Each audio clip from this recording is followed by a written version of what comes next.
ناظرین گرامی، ایمان اور عقیدے کی اصلاح کے بعد ایک مسلمان پر سب سے پہلے اس کے اپنے رب کی عبادت لازم و ضروری ہے، فرض ہے۔ یعنی کہ نماز جو ہے ہر حال میں فرض ہے، کسی حال میں معاف نہیں ہے۔ تو سب سے پہلے تو نماز کسی بھی وقت کی ہم اور آپ کو نہیں چھوڑنا چاہیے۔ اللہ تبارک و تعالیٰ نے ہم اور آپ کو صرف نماز کے لیے ہی، اپنی عبادت کے لیے ہی پیدا فرمایا ہے۔ تخلیق انسان کا مقصد واحد ہی یہی ہے کہ اللہ تبارک و تعالیٰ کی ہم عبادت کے دور میں اگر نظر دوڑائی جائے تو بہت سارے لوگ ایسے ملیں گے جو نماز تو پڑھتے ہیں مگر نماز کی صحیح ادائیگی ان کے اندر نہیں آپ کو ملے گی۔ یا تو نماز کے جو ارکان ہیں اس میں کچھ نہ کچھ تبدیلیاں ہیں، یا قراءت قرآن میں تبدیلیاں ہیں، قرآن مقدس کی صحیح طریقے سے وہ تلاوت نہیں کر پاتے ہیں۔ جو نماز میں صحیح طریقے سے قرآن کو نہ پڑھ سکے، قرآن کو صحیح مخارج کے ساتھ نہ پڑھ سکے، آپ خود ہی بتائیے گا جب قرآن کی تلاوت صحیح نہیں ہوگی تو اس کی نماز کیسے صحیح ہو سکتی ہے؟ تو عزیزان گرامی، ہم پر ضروری ہے کہ ہم نماز کو صحیح طریقے سے ادا کرنا سیکھیں، نماز کا جو حق ہے وہ ادا کریں۔ آئیے میں اپنی گفتگو کو طویل نہ کرتے ہوئے اصل مقصد کی جانب آتا ہوں۔ اس سے قبل بھی میں نے ایک شارٹ ویڈیو میں ثنا کا تلفظ کر کے، یعنی کہ سبحانک اللہم کا تلفظ کر کے اپنی اسی چینل پر ڈال رکھی ہے، مگر آج میں ثنا کے اندر عام طور سے کیا کیا غلطیاں ہوتی ہیں وہ واضح کرنے کی کوشش کروں گا۔ تو ثنا جو ہے یعنی کہ سبحانک اللہم جو ہے وہ کس طریقے سے پڑھا جاتا ہے وہ آج میں آپ کو پڑھ کر بھی بتاؤں گا، اور اس میں جو خاص غلطیاں ہم اور آپ سے ہو جاتی ہیں ان کی بھی نشاندہی کروں گا۔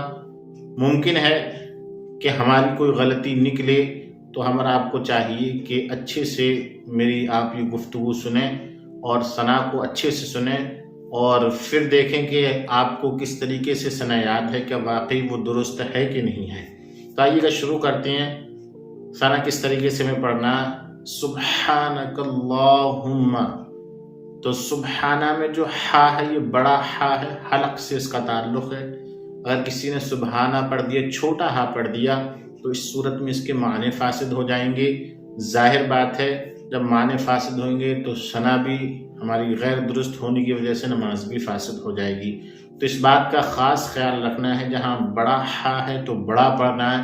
فی الحال ہمیں یہاں پر بڑا ہا پڑھنا ہے، سبحانک اللہم وبحمدک وتبارک اسمک وتعالی جدک ولا الہ غیرک۔ عام طور سے اس میں غلطیاں کیا کرتے ہیں، ایک تو چھوٹے ہا اور بڑے ہا کی تمیز ختم ہو جاتی ہے۔ ظاہر ہے جب چھوٹا ہا ایک الگ حرف ہے، بڑا ہا ایک الگ حرف ہے، تو ان دونوں کے تلفظ میں بھی فرق ہے اور ادائیگی میں بھی فرق ہے، ظاہر بات ہے۔ تو فی الحال بڑے ہا کو اچھے سے ادا کرنا ہے، سبحانک اللہم۔ لفظ اللہ جو ہے اس پر کھڑا ہے، ایک الف کی مقدار کھیلا جائے گا۔ وبحمدک میں بھی بڑا ہا ہے، اس کا خیال رکھنا ہے۔ اور وتبارک اسمک میں عام طور سے لوگ غلطیاں کرتے ہیں اور پڑھتے ہیں وتبارک اسمک، بتا اعلی جدو کا، اس طریقے سے لوگ پڑھتے ہیں۔ تو بتا بارک اسمک، بتا اعلی جدو کا، تو جو تا ہے نا، تا یہ مشدد نہیں ہے بلکہ متحرک ہے، اس پر حرکت ہے، فتح ہے۔ تو ہمیں پڑھنا وتبارک اسمک، واو ہے پہلے، تو وتبارک اسمک اور وتعالی جدک، وتعالی عین نکالنا ہے۔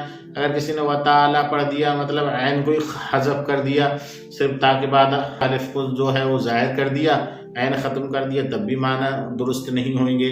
تو لہٰذا ہمیں اچھے سے حروف کی ادائیگی کے ساتھ پڑھنا ہے، وتعالی وتعالی جدک ولا الہ غیرک، غیرک، غین پڑھنا، غیرک۔ تو یہ دو چند باتیں تھیں ثنا کے اندر جو عام طور سے لوگ غلطیاں کر دیتے ہیں، ان کی اصلاح کیجیے گا۔ اور یہ ویڈیو دیکھ کر میں اپنے تمام ناظرین سے گزارش کروں گا کہ اس ویڈیو کو دیکھ کر ایسا ہی نہ چھوڑ دیا جائے، بلکہ اسے روک کر کے پریکٹس کی جائے کہ ہمارے حروف کی ادائیگی اچھی ہے کہ نہیں، جیسا کہ بتایا گیا ہے ویسا ہم پڑھ پا رہے ہیں کہ نہیں پڑھ پا رہے ہیں۔ وما علینا الا البلاغ بارہا آپ نے سنا ہوگا، اس کا مطلب ہے کہ ہم پر تو صرف پہنچا دینا ہے، یعنی کہ بتا دینا ہے۔ ہم نے آپ کو بتا دیا اصلاح کی نیت سے، اب آپ کا کام ہے کہ آپ اپنی اصلاح کرتے ہیں کہ نہیں کرتے ہیں۔ السلام علیکم ورحمۃ اللہ تعالی وبرکاتہ۔